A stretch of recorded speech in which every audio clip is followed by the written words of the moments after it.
क्या आप जानते हैं पाकिस्तान में ऐसे चश्मे मौजूद हैं जो सदियों से बह रहे हैं और आज तक खुश्क नहीं हुए।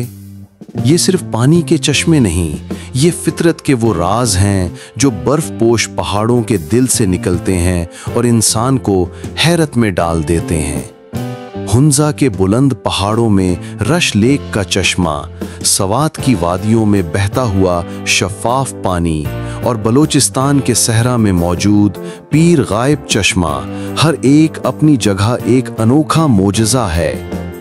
ये चश्मे ना सिर्फ प्यास बुझाते हैं बल्कि ज़मीन की ज़िंदगी को भी जला बख्शते हैं। इनका पानी हमेशा बहता रहता है, जैसे कुदरत ने इन्हें एक लाजवाल तोहफा बना दिया हो।